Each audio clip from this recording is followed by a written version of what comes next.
Muy buenas noches a todos ustedes. Un agradecimiento de parte mía y de todos los que vamos a participar por su presencia y esperamos que sea de interés para todos ustedes. Y yo soy el doctor Yukiyoshi Kimura Fujikami. Voy a dar un pequeño antecedente de mi formación académica. Soy egresado de la Facultad de Medicina de la Universidad Nacional Autónoma de México. Realicé la residencia en Medicina Interna y Radiología en el Instituto Nacional de Ciencias Médicas y Nutrición y hice un posgrado en la Universidad de Minnesota.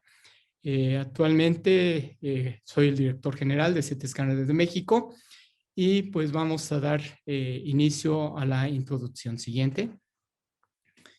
Los participantes son la doctora Victoria Rebollo Hurtado. Ella es jefe de la División de Tomografía Computarizada Dual y Multicorte de nuestro centro. Ella hizo la carrera en la Escuela Médico Militar, Escuela Médica Militar, sí. La residencia en el Hospital Central Militar, aquí de la Ciudad de México, e hizo un posgrado de alta especialidad en nutrición en el Instituto Nacional de Ciencias Médicas y Nutrición. Ella, ya lo mencioné, es jefe de la División de Tomografía Computada. El doctor Carlos Casián Ruiz Velasco, él estudió en la Universidad Panamericana, haciendo la carrera de medicina y también la especialidad en el Instituto Nacional de Ciencias Médicas y Nutrición en Radiología e Imagen, y actualmente y también un posgrado como especialista en imagen corporal, y él es el encargado de hacer toda la parte de resonancia magnética, tomografía y ultrasonido. Siguiente. Yo voy a dar una pequeña introducción hablando de los nuevos horizontes en la imagenología del hígado y también de algunas cosas acerca de pues técnicas de intervención, pero muy breve. Siguiente. El hígado, como todos ustedes conocen, es un órgano pues voluminoso, el más grande y pesado del organismo, y tiene varias características especiales. Una de ellas es que tiene un aporte sanguíneo dual, es decir, recibe sangre tanto de la parte de la arteria hepática y el aporte mayor es a través del sistema venoso portal. Sin embargo, esto es importante de que el carcinoma hepatocelular recibe prácticamente todo su aporte sanguíneo a través de ramas de la arteria hepática, como se ve en la imagen que está arriba a la derecha, y que se utiliza sobre todo para eliminar el aporte sanguíneo y producir isquemia para la destrucción del tumor o el control del tumor. Por otro lado, el hígado también realiza múltiples funciones en el organismo, tanto procesos metabólicos, el almacenamiento del glucógeno para dar energía, produce múltiples hormonas y la bilis necesaria para la digestión, y así también pues es un órgano que elimina sustancias nocivas como el alcohol, medicamentos y algunos otros tipos de herbolarias que a veces pues toman nuestros pacientes. Y algo también que es bien conocido es su capacidad de regeneración. Cuando había muchos abscesos hepáticos amibianos, a pesar del tamaño, y con el tratamiento ya específico, se empezó a ver que había una regeneración ad integrum, y actualmente pues es muy importante conocer cuando se hacen restricciones quirúrgicas para ver si va a haber capacidad de regeneración o puede causar una insuficiencia hepática. Siguiente. Hay factores de riesgo para el desarrollo de carcinoma hepatocelular. En sí, pacientes que tienen cirrosis por cualquier causa, como virus de hepatitis C, B, el consumo intenso y prolongado de alcohol, así como la esteatohepatitis no alcohólica, pues van a desencadenar en un porcentaje bajo, como veremos, pero significativo, de cáncer de hígado. Hay otras enfermedades metabólicas como la hemocromatosis, la deficiencia de alfa-1 antitrypsina, enfermedades por acúmulo de glucógeno, porfirias, tirosinemia y hepatitis autoinmune que también pueden desencadenar cirrosis y posteriormente cáncer de hígado. Siguiente. Este es una imagen en la cual después de la infección de hepatitis C, pues desarrollan una etapa de hepatitis crónica en casi todos, el 90%, pero solamente 1 de cada 7, el 15% van a desarrollar cirrosis y finalmente un porcentaje bajo, pero pues significativo, hasta del 3% pueden desarrollar un hepatocarcinoma. Esto es un proceso largo que se puede llevar alrededor de 25 años. Siguiente. La esteatohepatitis, pues también va a terminar en cirrosis y carcinomas hepatocelular. Y esto es algo que estamos viendo día con día con más frecuencia, ¿verdad? Ya son pocos los que vemos que desarrollan cirrosis por alcohol. Los de hepatitis C son los que vemos probablemente con más frecuencia debido a toda esta época en las cuales no había un control de los hemoderivados que se transfundían porque no se conocían bien, y esto estoy hablando de los 70s, 80s, y posteriormente pues ya con la restricción pues se trata de controlar, pero pues todas esas miles de pacientes que recibieron sangre y se contagiaron con hepatitis C son los que se presentan actualmente con cirrosis y hepatocarcinoma. Siguiente. Y un paciente que nos llega con un hepatocarcinoma, pues hay que ver que es la fase, digamos, terminal o final de esta evolución, pero no olvidarnos que también está el hígado enfermo con cirrosis y con todas las complicaciones que pueden desencadenarse, como la insuficiencia hepática, los problemas de hipertensión portal, con ascitis, hemorragia, el hiperesplenismo que va a causar plaquetopenia y la falla hepatorrenal. Y la gravedad pues, epidemiológica es que la mortalidad del cáncer hepatocelular ha aumentado en forma significativa en los últimos años, y en 2016 pues era la sexta causa de mortalidad en general. Y recordar nuevamente que la gran mayoría de los pacientes con cáncer de hígado se ocurren en hígados con cirrosis. Y como ya mencionaba, el cáncer hepatocelular está en un rango del 2 al 4% y se encuentran 33,000 casos nuevos en Estados Unidos y en países occidentales. Siguiente. La siguiente, por favor. Finalmente, la radiología pues ha aportado siempre información valiosa, incluso cuando únicamente había estudios simples y con algunos contrastes primarios, pues podemos ver una radiografía simple del abdomen, el tamaño aumentado o pequeño del hígado, la separación del hígado de la pared abdominal por la presencia de ascitis, algunas calcificaciones, y teníamos que hacer algunas veces tomografía lineal, sobre todo cuando hacíamos colangiografías endovenosas, que pues eso ya pasó a la historia porque era bastante tóxica, o pues en la arteriografía hepática como hacemos antes de una embolización, y la colangiografía percutánea transhepática también es bastante útil. Obviamente los métodos de imagen seccional como el ultrasonido, la tomografía, la resonancia, el PET-CT, pues han transformado toda esta armamentario diagnóstico que tenemos en la actualidad, y pues han hecho que el diagnóstico sea preciso en estos padecimientos del hígado, en especial en la cirrosis y sus complicaciones. Finalmente, la radiología intervencionista pues tiene un papel diagnóstico, tanto en con la toma de biopsias percutáneas o por vía transyugular, cuando así se requiere, así como en la terapéutica, en resolver o controlar complicaciones de la hipertensión portal por sangrado o ascitis refractaria, como son los TIPS o una técnica que se usa mucho en Asia, como es el Borto, y ya en sí del hepatocarcinoma mediante terapéuticas de ablación percutánea con radiofrecuencia, microondas, electroporación, etcétera, así como las técnicas de embolización arterial superselectiva en pacientes con ya una etapa más avanzada del cáncer y del estado del hígado y del paciente. Y todo este armamentario que podemos ofrecer los intervencionistas, pues nos integran al equipo multidisciplinario del tratamiento de las enfermedades del hígado y del cáncer hepatocelular. El siguiente.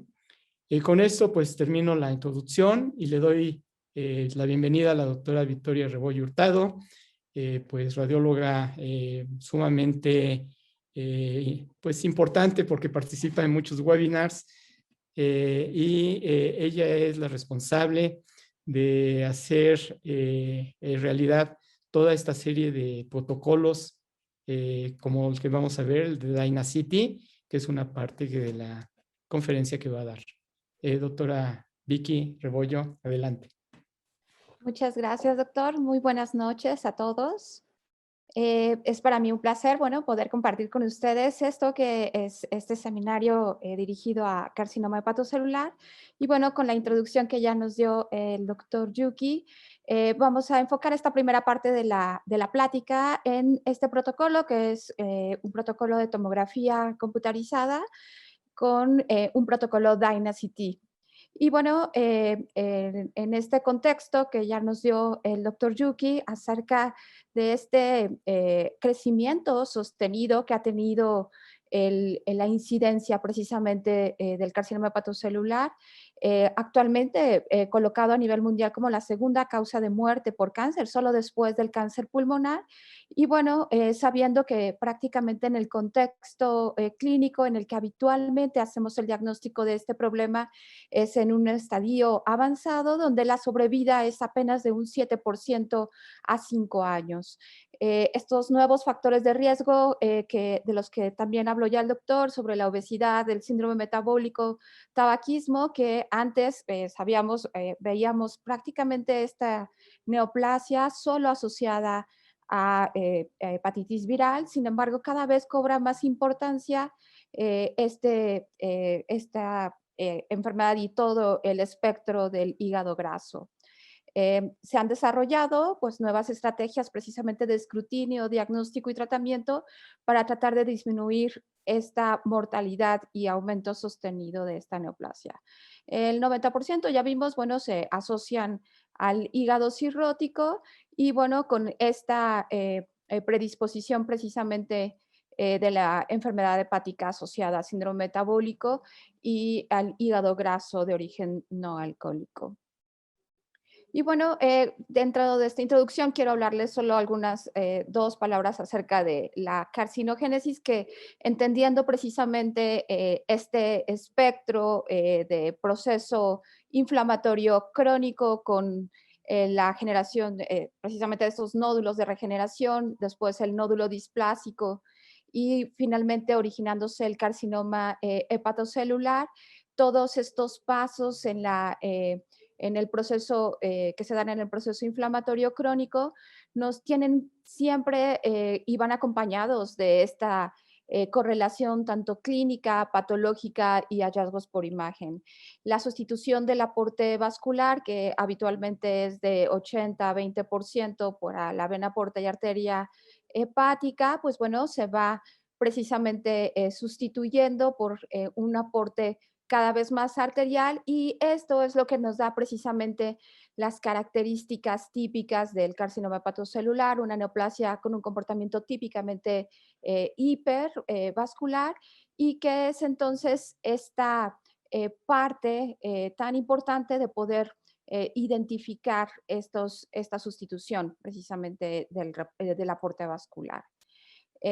Dentro de las guías clínicas, bueno, sabemos que el ultrasonido ha sido una herramienta muy importante, sobre todo para los pacientes que están en riesgo, como una herramienta de vigilancia y tamizaje todos nuestros pacientes con enfermedad hepática pues, deberían de estar sometidos a un ultrasonido al menos cada 6 meses. Sabemos que la sensibilidad no es tan alta y pues bueno, desde el 2019 las guías clínicas de la NCCN ha considerado la tomografía multidetector y la resonancia magnética como herramientas que pueden someterse a consideración en el paciente como un estudio de tamizaje, sobre todo en aquellos que tenemos algunos problemas de tipo técnico, otros algunos no son nada más porque son muy obesos y el ultrasonido no es tan concluyente, sino también pueden estar aquel paciente que no está con esa asequibilidad precisamente a un ultrasonido adecuadamente realizado. El tamizaje, pues bueno, lo que tenemos que hacer es investigar esos nódulos hallados por ultrasonido. Los nódulos que miden menos de 10 milímetros deben de seguirse por ultrasonido cada 3 meses. Si este nódulo no se modifica en 3 meses, se puede precisamente seguir el seguimiento. Si el nódulo se convierte en un nódulo mayor a 10 milímetros, se necesita forzosamente un estudio multifásico, ya sea por tomografía o resonancia magnética, para hacer su caracterización.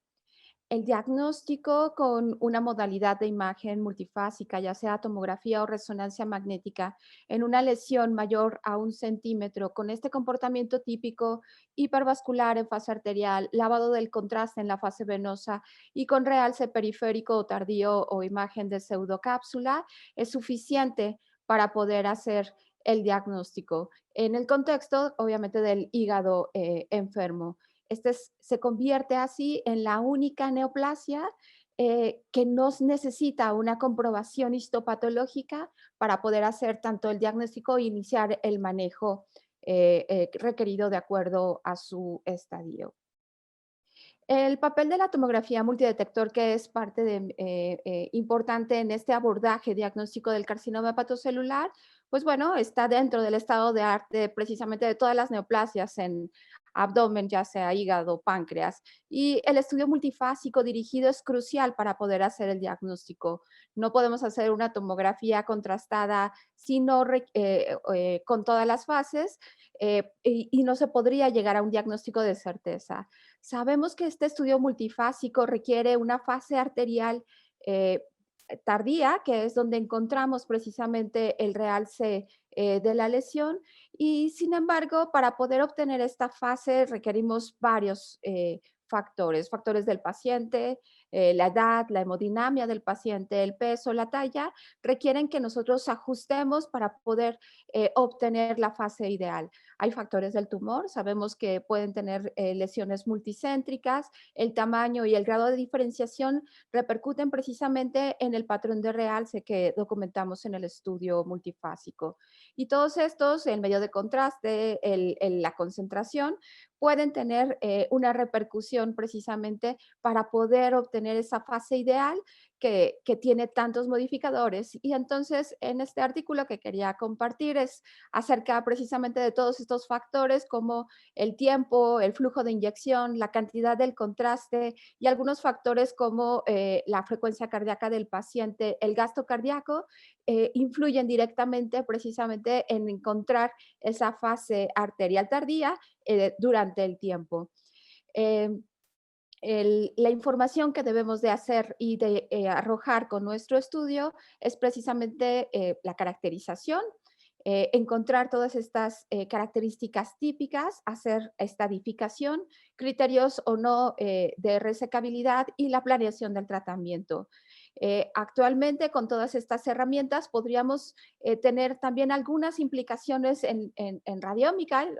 Se han estudiado en estos, sobre todo en estas neoplasias en las que no tenemos muchas veces el reporte o la comprobación histológica, algunas características en el estudio dinámico pueden también repercutir en precisamente el grado de diferenciación y poder predecir si hay o no, o puede ser un buen respondedor o no a diferentes tipos de terapias.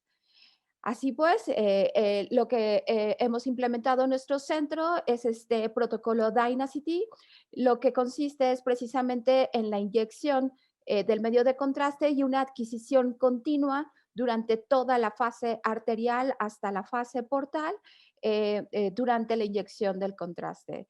Aquí les traigo un video precisamente de la adquisición. Vemos cómo el paciente entra y sale del equipo en forma continua y el equipo está adquiriendo durante toda la fase arterial. Hacemos primero una fase simple, Turbo Flash, que nos sirve precisamente para hacer la evaluación de la fase simple hepática, que eso es muy importante. Después adquirimos fase dinámica arterial y después hacemos una fase dual con dual energy, venosa y venosa tardía, que dependiendo de los hallazgos podemos hacerlo desde los 3, 5 o hasta 7 minutos. Estas son las dosis que entrega nuestro protocolo que, bueno, sí, teniendo en cuenta la gama del equipo, pero vamos a ver precisamente la información que nos arroja. La cantidad de medio de contraste que utilizamos, que es un estudio prácticamente de perfusión, es solo de 50 mililitros de medio de contraste. Con 50 mililitros adquirimos la fase angiográfica, la fase arterial tardía y la fase portal. Y bueno, después de esto, el paciente está en respiración libre y tenemos que realizar el postproceso. Esta es la imagen nativa. Vemos ahí al paciente que está con algo de movimiento y lo primero que hacemos es corrección de movimiento respiratorio en el que el equipo y la consola nos hace el censo de la respiración y hace la corrección del movimiento respiratorio. Después de esta fase de postproceso, lo que adquirimos son estas imágenes, que es la fase prácticamente angiográfica, y terminamos con la fase portal. Los 50 mililitros que están viajando, vemos cómo se llena la aorta, vemos la anatomía vascular perfecta arterial y después el llenado de la fase portal, todo en forma continua.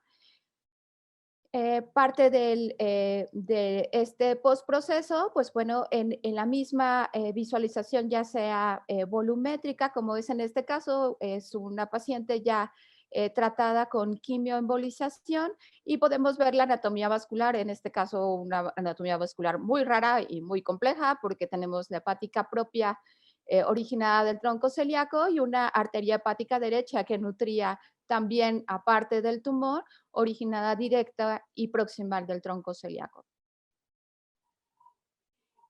Posteriormente, dentro de estas postproceso, lo que podemos ver es las reconstrucciones multiplanares con el llenado continuo. Vemos la fase arterial y luego la fase portal con el llenado precisamente venoso, y con esto hacer reconstrucciones multiplanares para hacer la evaluación completa del parénquima hepático. Vemos aquí las múltiples lesiones de esta paciente, algunas tartadas, pero con tumor evidentemente viable, y la multicentricidad de las lesiones, no nada más en el lóbulo hepático derecho, sino también con algunas lesiones satélite en el lóbulo izquierdo. Y dentro de esta evaluación dinámica, lo que podemos hacer es calcular precisamente la caracterización de cada una de las lesiones. Vemos, esta es la línea, estas son el comportamiento del medio de contraste. En la línea vertical vemos las unidades Hounsfield, que son el patrón de realce que tienen las lesiones. En la línea azul tenemos el parénquima hepático sin lesión o el parénquima hepático sano. Y todas estas son las lesiones detectadas en este estudio.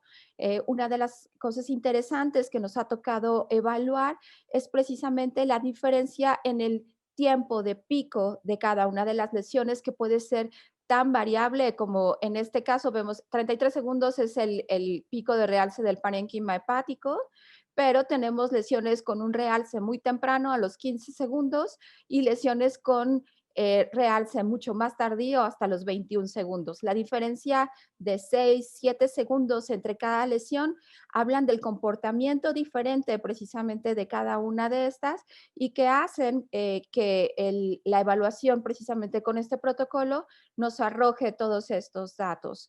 El comportamiento diferente y además aumentando obviamente la sensibilidad para detectar lesiones pequeñas y lesiones que si hubiéramos adquirido solo en una fase, en el tiempo pico de alguna de ellas, podrían no tener un llenado todavía completo en las lesiones ya sea sincrónicas. Este ha sido uno de los parteaguas precisamente en la evaluación del hígado cirrótico por la sensibilidad que tiene el estudio y precisamente el poder identificar estas lesiones pequeñas. Esta es, una vez que ya hicimos esta evaluación de las lesiones, entonces podemos hacer una sumatoria. Vemos aquí la opasificación es una opasificación prácticamente angiográfica y tenemos también ya el llenado de la fase portal. Vemos ahí ya la circulación colateral con las varices esofágicas y entonces esta fusión prácticamente lo que nos lleva es a tener la fase angiográfica sumada con la fase portal y donde están incluidas el pico de realce de todas las lesiones. Esta fusión de la fase angiográfica con la arterial tardía nos genera estas imágenes con una alta definición, una alta sensibilidad y que para nosotros que nos toca evaluar se convierte entonces en la fase ideal, ¿no? Con solo 50 mililitros de medio de contraste podemos tener entonces toda esta información sumada. Dentro de esta evaluación, una cosa muy importante, les decía, era la fase simple en el hígado cirrótico, encontrar calcificaciones, los nódulos sideróticos, las zonas de contenido de grasa. Toda esta información es mucho más fácil recogerla en la fase simple y no debemos de olvidar lo importante que es esta evaluación. En la fase arterial tardía, bueno, que sabemos en el estudio multifásico, tenemos que recoger precisamente la detección de lesiones hipervasculares y en la fase portovenosa, donde encontramos precisamente la característica del lavado. En la fase tardía tenemos algunas neoplasias con característicamente un realce tardío, como es el carcinoma hepatocelular, y que no debemos de dejar a un lado como una de estas neoplasias que pueden presentarse ya sea en forma sincrónica o como también como un factor de riesgo en el hígado con enfermedad crónica. Y bueno, en el diagnóstico tenemos, bueno, la versión del IRATS. El IRATS creo que es algo que más allá de hacer una estandarización y de ser como el que rige la forma y la nomenclatura, el IRATS me parece que es una muy buena forma de crear un lenguaje mientras podamos compartirlo entre el clínico, el hepatólogo, el cirujano, el oncólogo y el radiólogo. Si todos pudiéramos compartir este lenguaje común, bueno, pues podría ayudarnos a facilitar y a darnos una herramienta para la toma de decisiones.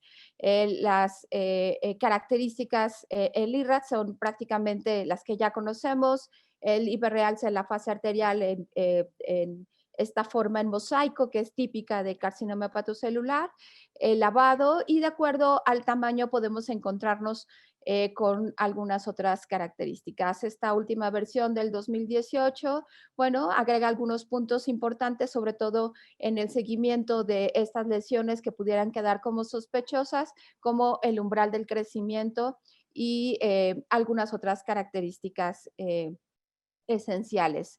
Dentro de esto, bueno, pues encontramos el IRATS-M, que es algo muy importante. Cuando encontramos esa lesión neoplásica que no tiene las características típicas, esto normalmente nos lleva a tomar la decisión de la toma de biopsia. En el IRATS-4, cuando tenemos ya sea comprobación o no con algún otro método de imagen, normalmente necesitamos biopsia. Y bueno, estas son las características típicas que manejan en el nódulo con el realce heterogéneo, con esta morfología o apariencia en mosaico, que puede ser con un lavado ya sea en la fase tardía o portovenosa, y la imagen sutil hiperdensa en la parte periférica que conocemos como imagen de pseudocápsula.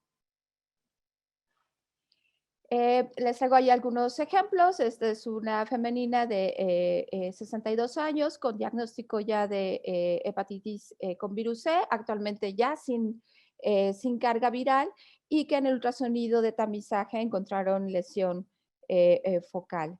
Vemos precisamente, esta es ya la fusión angiográfica del protocolo DAINA, vemos la fase angiográfica y ya con el llenado a nivel portal, y lo que encontramos no es una, sino una, dos lesiones hipervasculares y una tercera pequeña de apenas 11 milímetros en el óvulo derecho. Vemos ya los cambios ahí morfológicos y bueno, con este protocolo la segmentación de las lesiones es mucho más fácil poder hacer precisamente la evaluación tanto de volumetría como la medición. Vemos ahí las reconstrucciones coronales y bueno, esto que es también con este protocolo al tenerla y definir precisamente la vasculatura, encontrar la segmentación, la localización y el número de lesiones asociado a la evaluación volumétrica. Este es otro caso, un caso difícil, una paciente que estaba en vigilancia con un cáncer de mama, 70 años, le tuvo un ultrasonido con una lesión hepática focal y bueno, lo que encontramos es esta lesión con contenido graso y con un nódulo hipervascular en su interior que muestra lavado con el medio de contraste con otra lesión sincrónica en el segmento 4, que tiene también un realce arterial y con lavado del medio de contraste en la fase venosa. Estas son características típicas de nódulo en nódulo con contenido graso, pero en una paciente con cáncer de mama. No tenía documentada enfermedad hepática, morfológicamente el hígado no tenía enfermedad hepática y se sometió a biopsia y la biopsia resultó precisamente que sí había un daño hepático con carcinoma hepatocelular multifocal. Este es otro caso, es una paciente de 56 años, otra vez virus de hepatitis C, actualmente con ultrasonido que había reportado un trombo parcial en la vena porta sin lesión focal. Esto es una presentación que también nos debe de alertar precisamente para investigar cuál es la causa, una de las causas principales de trombosis en la vena porta, en el hígado cirrótico, debemos de descartar siempre la lesión focal. Se sometió a un estudio multifásico, encontramos pues sí, los cambios morfológicos, vemos como hay un trombo parcial desde la vena mesentérica superior, en la parte proximal de la vena porta, el hígado, pues bueno, sí, nodular, sin ascitis, y en el estudio DAINA, lo que encontramos es una lesión de apenas 14 milímetros con un comportamiento típico hipervascular. Vemos aquí el nódulo en la fase simple, en la fase angiográfica o DAINA ya fusionada, hipervascular, con lavado del medio de contraste y características típicas de un carcinoma hepatocelular. Esta es la segmentación de la lesión y bueno, ahí las reconstrucciones con algo ya de hipertensión portal, sin embargo, sin ascitis.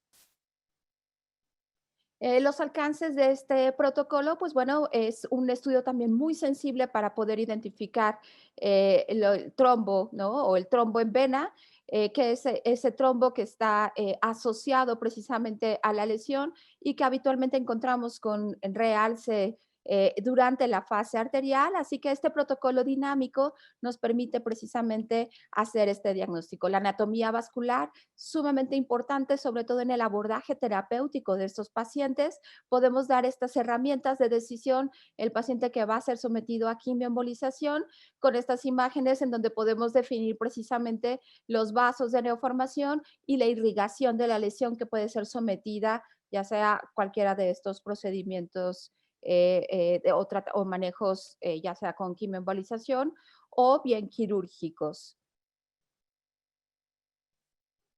Y bueno, los hallazgos asociados a la hipertensión portal es muy importante. El estudio multifásico nos da y nos arroja todos estos hallazgos que asociamos a hipertensión portal, que sabemos es muy importante hacer dentro de la evaluación clínica y funcional del paciente con carcinoma hepatocelular, toda esta asociación. Y bueno, dentro de esto, pues sabemos que dentro de esta evaluación que debe de ser integral de nuestro paciente con enfermedad hepática crónica, definitivamente la estadificación y las guías clínicas de Barcelona han sido con un desempeño pues mucho mejor, sobre todo tomando en cuenta todas estas, tanto el aspecto funcional hepático y funcional del paciente.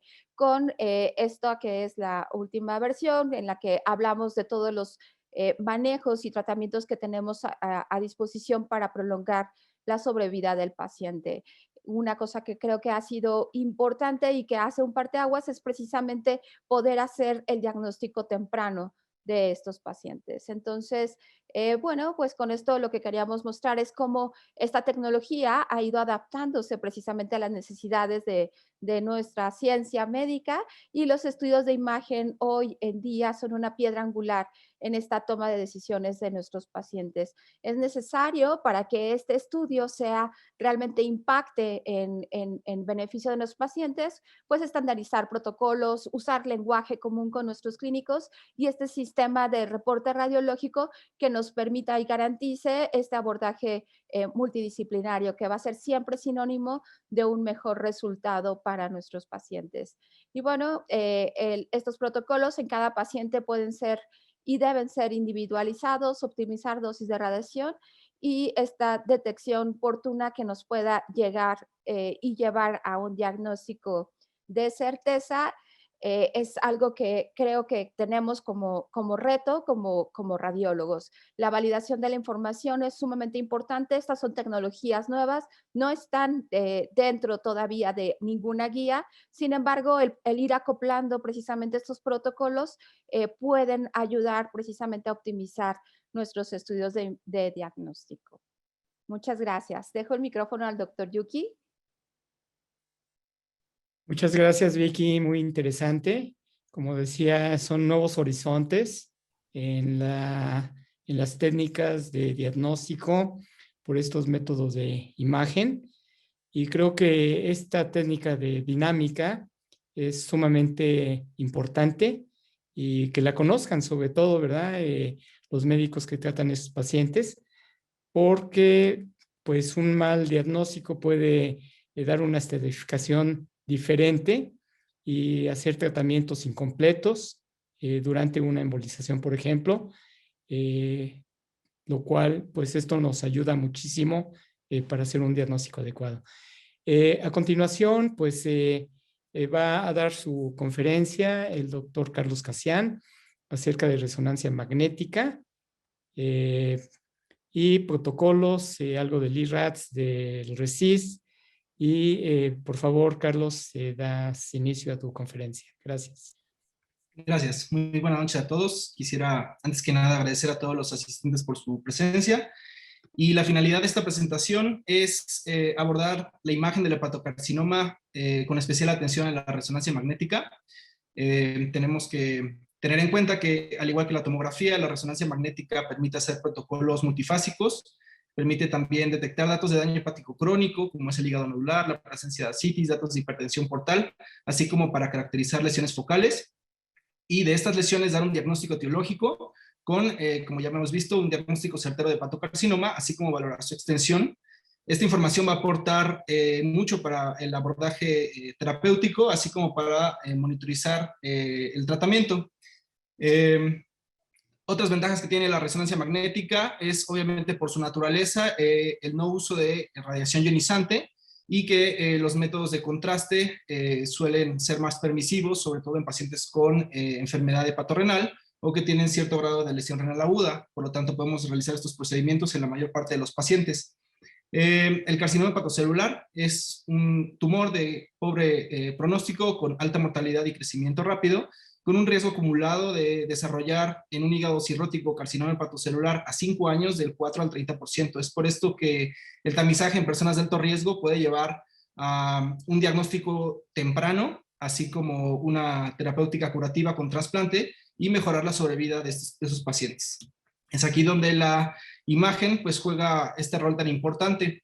La red de trasplantes y procuración de órganos americana ya desarrolló las pautas mínimas que tienen que tener los protocolos de resonancia magnética para que puedan ser reproducibles y uniformes, y así lograr una sensibilidad y especificidades altas, arriba del 90%, sobre todo en lesiones mayores a 2 centímetros.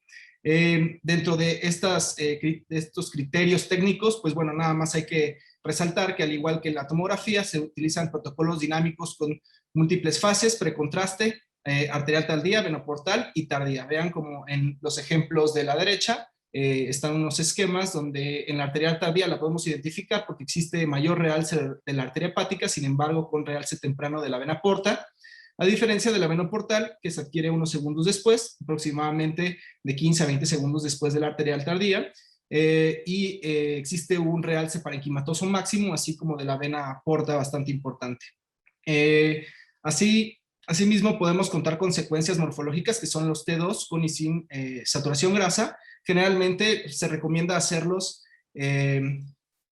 con secuencias rápidas, single shot, para hacerlos insensibles al movimiento, y secuencias T1 dentro de fase, Dixon. Estas secuencias nos van a permitir la detección de grasa intralesional, como vamos a ver más adelante. Adicionalmente, tenemos secuencias funcionales como la difusión, que permite ver justamente la hipercelularidad de los tumores. Esta secuencia es muy sensible para detectar las células neoplásicas, porque justamente estas células neoplásicas, por el crecimiento nuclear, tienen una restricción al movimiento de las moléculas de agua del citoplasma. Por lo tanto, en las difusiones van a salir lesiones hiperintensas, más que el parénquima de fondo, y en los mapas de ADC, que se generan de manera simultánea, se ve, cuando es restricción real, una pérdida de la señal. Asimismo, las sustracciones, que también se generan de manera automática después de la administración de material de contraste y que no quitan tiempo, nos permiten ser más sensibles para la detección de lesiones focales, como vemos en este ejemplo. En una secuencia con saturación de sustracción, que es la de la derecha, podemos ver mucho más conspicuas las lesiones hipervasculares señaladas por las flechas. Entonces, como ya hemos visto, dentro de la hepatocarcinogénesis, contamos primero con una etapa donde el hígado se vuelve nodular, de aspecto cirrótico típicamente, y esto es porque hay una proliferación de los hepatocitos que se vuelven incrementan en número y en tamaño, y existe fibrosis del intersticio, del espacio de Dis, que hace justamente que se vean estos septos fibrosos interpuestos y con este aspecto nodular. Justamente como es parénquima proliferativo, su señal en la resonancia magnética es igual al parénquima de fondo, y es muy importante entender que los nódulos de regeneración no presentan alteración en la vascularidad, no presentan realce arterial temprano, porque todavía no se ha logrado la disparidad de las arterias, cosa que se logra cuando ya existen nódulos displásicos. En este ejemplo, por ejemplo, vemos en la imagen de la esquina superior derecha una imagen nodular hipervascular. Sin embargo, no vemos lavado y no vemos traducción morfológica en la secuencia de T2. Por lo tanto, esta imagen se dio como un diagnóstico de nódulo displásico. Ante esto, por su tamaño se le dio seguimiento a 3 meses, y vean la importancia de hacer este tipo de seguimientos en estos pacientes. El paciente incrementó la lesión de su hígado, sigue persistiendo hipervascular, pero si ahora observan, presenta lavado con una formación de pseudocápsula. Asimismo, en la secuencia morfológica T2 ya existe una lesión focal hiperintensa con respecto al parénquima de fondo, por lo tanto se dio el diagnóstico de hepatocarcinoma en estadio temprano, que le va a ir muy bien al paciente si se realiza un tratamiento oportuno. Este es otro ejemplo de un hepatocarcinoma establecido en un paciente con hígado crónico. Igual vemos las mismas características: realce arterial, lavado, formación de una pseudocápsula, y es hiperintenso en secuencias T2. Generalmente, en la mayoría de los pacientes, o en la mitad de los pacientes, vamos a encontrar el hepatocarcinoma en estos estadios focales solitarios. Se puede encontrar multifocal en el 40% e infiltrante en el 10%. En ocasiones, el aspecto infiltrante puede ser muy difícil de distinguir de otras neoplasias no hepatocarcinomas, sobre todo en protocolos tomográficos, pero en la resonancia magnética, como hay un excelente contraste tisular, sobre todo en las secuencias T2, se puede distinguir este aspecto infiltrante del hígado. En este otro ejemplo vemos un hepatocarcinoma multifocal. Vean cómo la precontraste es hipointenso con respecto al parénquima de fondo, se vuelve hipervascular, Y en la fase portal, LAVA, portal es diagnóstico. Además, nos dan otros hallazgos auxiliares, como son la presencia de grasa intralesional o nódulos grasos, que son estos nódulos que se ven en las imágenes de abajo con caída de la señal en la secuencia fuera de fase. Como ya hemos visto, los cambios en la hepatocarcinogénesis, ustedes pueden ver que entre un nódulo displásico de alto grado y un hepatocarcinoma temprano, hay una diferencia muy sutil, sobre todo en el número de disparidad vascular. Empiezan a haber menos tríadas portales y empiezan a haber más arterias que son las que irrigan al tumor, y posteriormente, ya cuando existe invasión estromal, que ya es el diagnóstico de cáncer, pues ya no hay drenaje venoso portal y por lo tanto este tipo de lesiones se suelen comportar con el lavado típico en la fase venosa. Y aquí es importante recalcar el uso del contraste hepatoespecífico o ácido gadoxético en la resonancia magnética, en la cual dentro de la hepatocarcinogénesis hay una pérdida progresiva de la expresión de los receptores de membrana de OATP. Entonces, mientras más avanzado el cáncer, menor receptores de transmembrana, por lo tanto, menor entrada del contraste a la célula, al hepatocito, lo que va a hacer que se vuelvan este método muy sensible para detectar lesiones, sobre todo en los puntos débiles de los otros métodos diagnósticos, como son lesiones menores de 2 o 1 centímetro. Entonces, este uso de material de contraste suele ser muy atractivo, sobre todo para detectar pacientes en estadios tempranos y utilizarlo como tamizaje. Como ya hemos visto, el tamizaje, pues sí, sobre todo en pacientes donde el ultrasonido es difícil, mal reproducible, o pacientes con obesidad truncal, o que su hígado está nodular, que se vuelve difícil la valoración de lesiones focales. Como ven, existen dos fases específicas de este contraste, que son la fase transicional, generalmente de 2 a 5 minutos, en donde la señal que tienen los vasos y el parénquima de fondo se vuelve muy similar.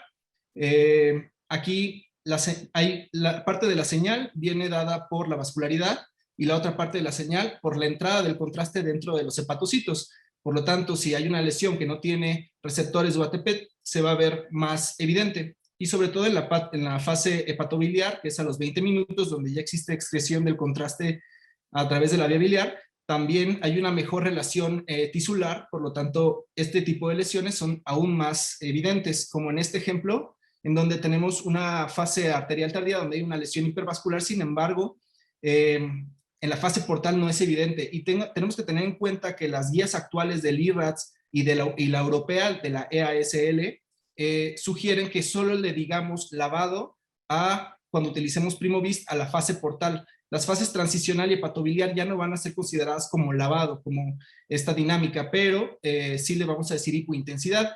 Y en nuevos artículos han demostrado que una lesión que es hipointensa en estas fases es con otras características auxiliares, pues es muy sensible para detectar el hepatocarcinoma. Sí existen algunos pitfalls o problemas con este uso de contraste. Dentro de estos es que las lesiones que sí tengan receptores de OATP3, aunque sea hepatocarcinoma, pues sí van a presentar material de contraste. Esto sí se presenta, pero en menos del 5% de los pacientes. Otro problema es el trombo tumoral, que en las fases hepatobiliar y transicional, como existe mucho realce del parénquima de fondo con respecto a los vasos, pues se va a hacer menos evidente la vascularidad tumoral, ¿no? Entonces podemos equivocarnos dando como un trombo blando en vez de un trombo tumoral si utilizamos ese tipo de materiales de contraste. Sin embargo, pues tenemos las otras fases o las fases dinámicas tempranas con las cuales en un estudio diagnóstico completo pues podremos dar el diagnóstico sin problema.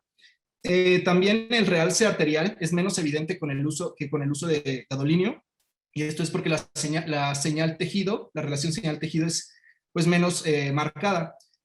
Otro problema característico del PrimoVist es que genera un artefacto respiratorio porque genera taquipnea.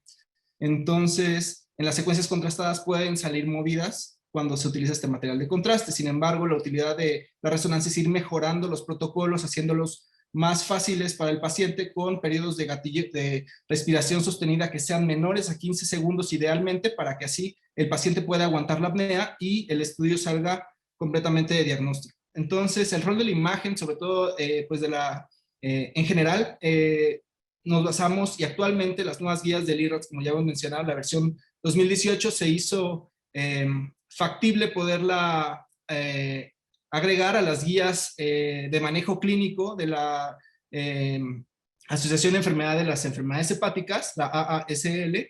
Entonces ya se puede utilizar cualquier tipo de LIRADS, ya sea el de ultrasonido, que es de tamizaje, o los protocolos diagnósticos, que es el LIRADS de TAC o resonancia, así como el de ultrasonido contrastado, o en respuesta a tratamiento con el LIRADS-TR. Entonces, la idea es hacerlo pues más global, que sea más fácil de aplicar, y como mencionaba la doctora, estandarizar una terminología.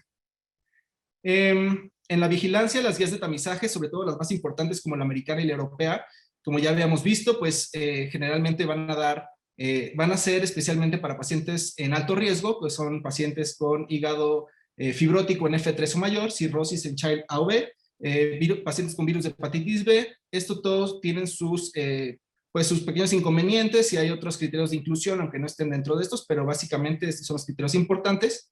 Y dentro del tamizaje ultrasonográfico va a ser positivo cuando efectivamente se encuentre una lesión mayor de 1 centímetro por ultrasonido, con o sin niveles de alfa-fetoproteína elevada. Entonces, a partir de este punto que se encuentra una lesión mayor de 1 centímetro, se hace la imagen seccional. En este caso hablaré de la resonancia magnética. Generalmente no es atractiva para hacerla como un método de tamizaje generalizado, porque el protocolo normal, como ven en la imagen, las imágenes superiores, es muy largo, generalmente toma 40 minutos y consta de secuencias morfológicas, secuencias sensibles a presencia de grasa, contamos en medio con las fases vasculares que ya vimos, y las secuencias adicionales que son en la difusión, la sustracción, etc. Entonces, la idea y que ha sido implementando desde el 2003 en Estados Unidos en algunas universidades de California es hacer protocolos acortados para hacer esto más costo-beneficio en cuanto al tiempo, al dinero, y que sea aumentar la sensibilidad intrínseca, que es muy baja en el ultrasonido, y aquí se vuelve mucho mayor.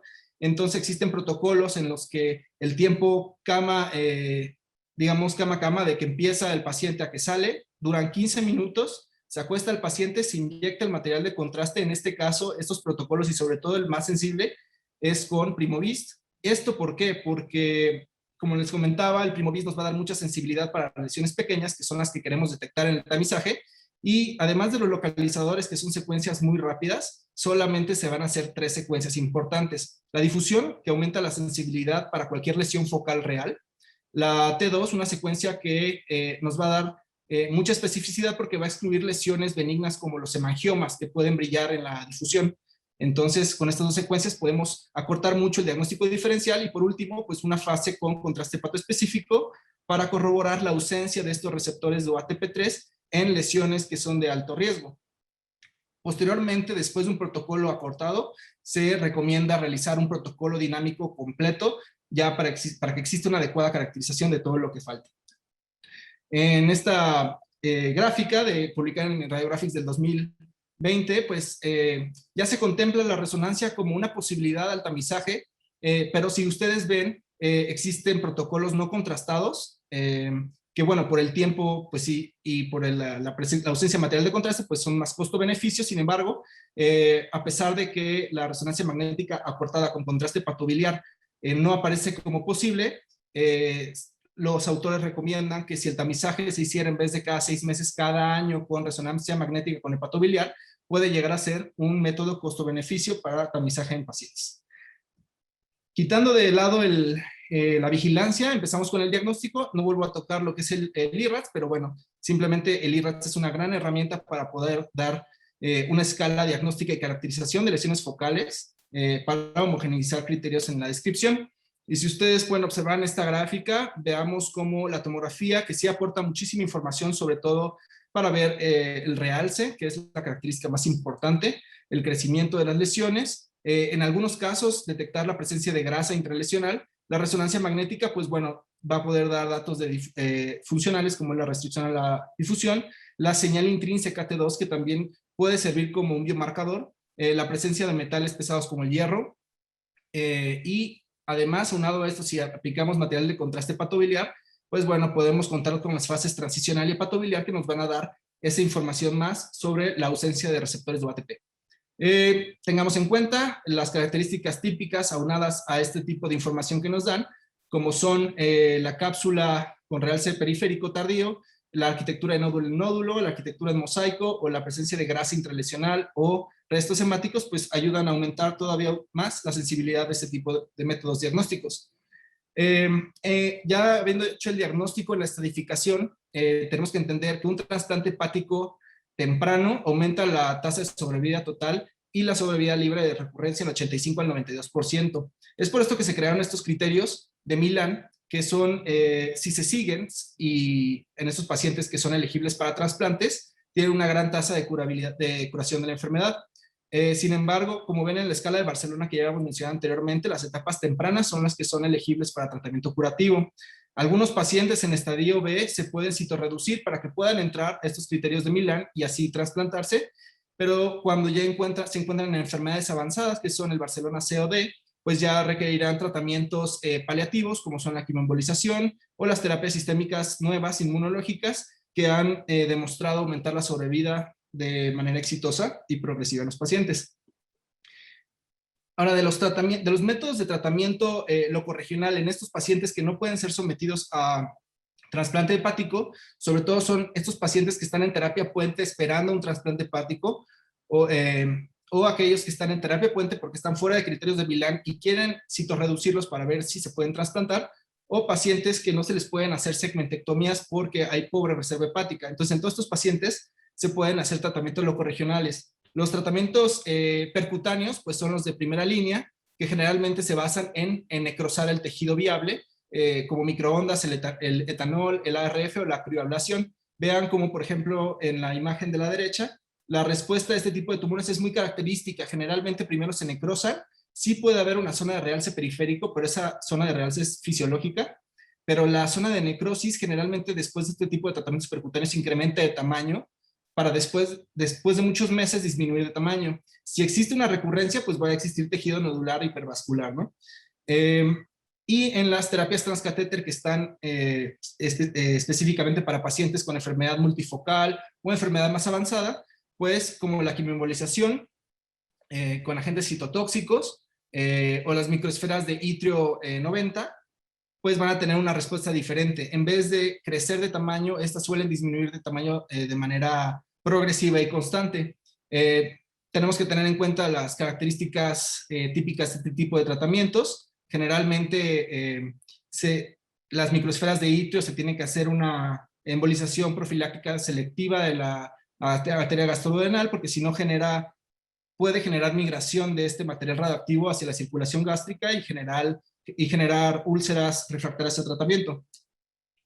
Entonces, como ya vimos, existen muchos tratamientos, hay muchas herramientas que los clínicos y los cirujanos pueden ocupar para manejar a sus pacientes, y por esto los criterios de respuesta pues no pueden ser los mismos y han ido evolucionando con el tiempo. Originalmente se contaba con los criterios de la OMS, que posteriormente modificaron a RECIST, que se basan en respuestas tumorales que tienen tratamientos sistémicos de quimioterapia. Y se basan en la reducción del tamaño de las lesiones. Sin embargo, estos criterios no aplicaban de manera correcta para las lesiones hepáticas, porque las lesiones hepáticas suelen tener necrosis y sus zonas de viabilidad suelen ser focales dentro de la necrosis. Por lo tanto, se desarrollaron las guías europeas y el MRCIST. Como ven en la imagen de abajo, existen nódulos que realzan de manera periférica y estos hablan de la viabilidad. Asimismo, existen criterios basados en la vascularidad, como el LIRAS-TR, que vemos en la imagen de la derecha. Como ya hemos mencionado, existen nuevos criterios que hablan de viabilidad, la zona de realce, así como la zona de lavado, o que presenten realce del primario en alguna zona del tumor. No son las únicas formas de valorar, también existen basadas en el volumen, basadas en la función, o ya las nuevas terapias de respuesta a tratamiento, como son las individualizadas en la inmunogenética con inteligencia artificial, con la radiómica. Entonces, aquí vemos algunos ejemplos de una lesión con progresión con respuesta parcial, en donde sí existe realce nodular de manera periférica, a diferencia de la imagen de abajo, donde la lesión central es necrótica. Vean cómo en la secuencia T1 FAT-SAT precontraste, que es la esquina inferior izquierda, es hiperintensa. Esto es por la necrosis coagulativa, es un hallazgo normal, pero para esto nos ayudan las secuencias en sustracción que nos quitan la señal intrínseca del parénquima y solo nos dejan las zonas de realce. Vean cómo el IRADS no se maneja como el RECIST. En el RECIST manejamos enfermedad estable, respuesta completa, respuesta parcial y progresión de la enfermedad. Y en el IRADS se habla de viabilidad, no viabilidad. Lo bueno del IRADS es que da una pauta de seguimiento de qué se va a hacer a continuación. Siendo en las lesiones viables, pues se sugiere un consenso multidisciplinario para hacer un manejo individualizado en todos los pacientes. Entonces vean en este ejemplo cómo se resumen diferente. En el MRCIS se diría que este tumor tiene respuesta parcial porque hay muchas zonas de necrosis, pero en el IRADS-TR pues se daría como enfermedad viable porque presenta tejido nodular hipervascular.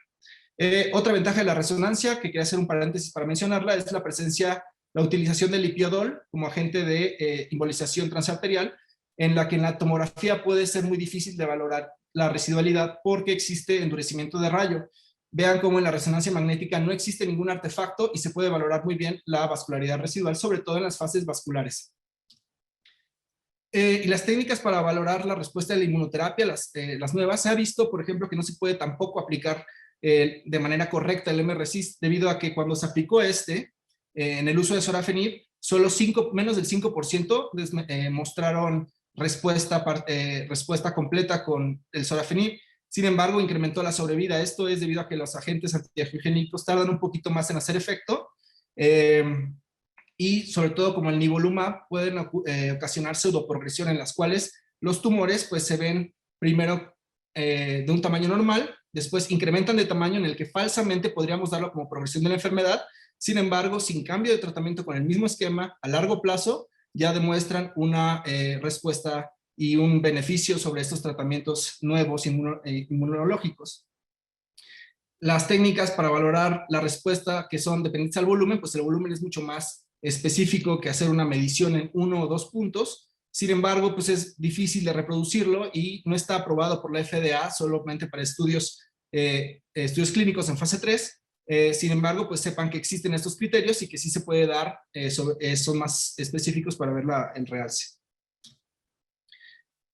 Por último, las técnicas para valorar la imagen en la imagen funcional, pues está la presencia de la señal T2 intrínseca, que tiene que volverse líquida cuando hay una respuesta completa, y que en la difusión no exista restricción posterior al tratamiento. En este caso vemos como en la imagen pretratamiento hay una lesión focal en la esquina superior derecha que restringe la difusión, o sea, es hipointensa, y en la posterior al material de contraste existe restricción facilitada, por lo cual hay una buena respuesta al tratamiento. Por último, en la resonancia magnética sí se pueden hacer protocolos de perfusión hepática. Sin embargo, no son muy frecuentes, sobre todo en resonancia magnética, porque son muy útiles solamente para aquellos tumores que afectan la microcirculación o la angiogénesis, sobre todo como los inmunológicos, como el sorafenib, en donde sí podemos cuantificar de manera progresiva cómo va llegando el contraste, de una manera muy similar a la tomografía.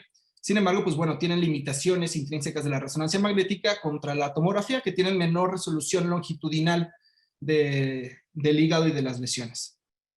Este tipo de tecnología, si bien no ha resultado, por lo menos en resonancia magnética, muy útil y estandarizado para todos los pacientes, sí lo es para metástasis de carcinoma colorectal, en los cuales una disminución de la vascularidad, aunque sea sutil, puede hablar de una respuesta al tratamiento.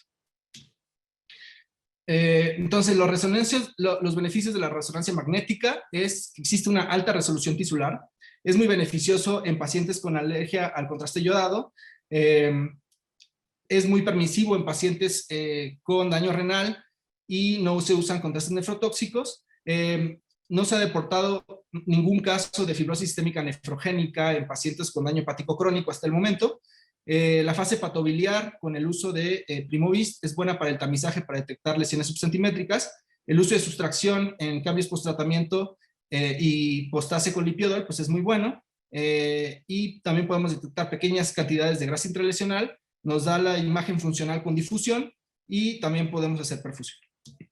En conclusión, el carcinoma hepatocelular es una enfermedad observada en pacientes con daño hepático crónico.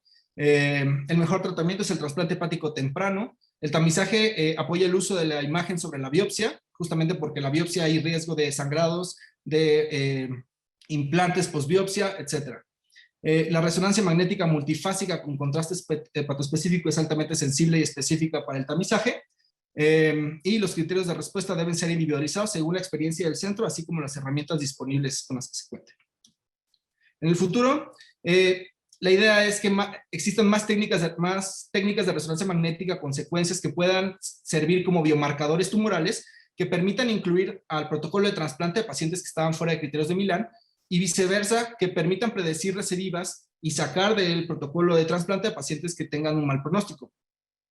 La idea también es hacer unos protocolos estandarizados, tanto para tamizaje como diagnósticos, y el desarrollo futuro de las secuencias 3D de gradiente es donde todo el mundo se está centrando, ya que estas secuencias son las más útiles para ver la vascularidad, y la idea es que sean de calidad aún en pacientes que no cooperan con su respiración o pacientes con falla cardíaca. Muchas gracias.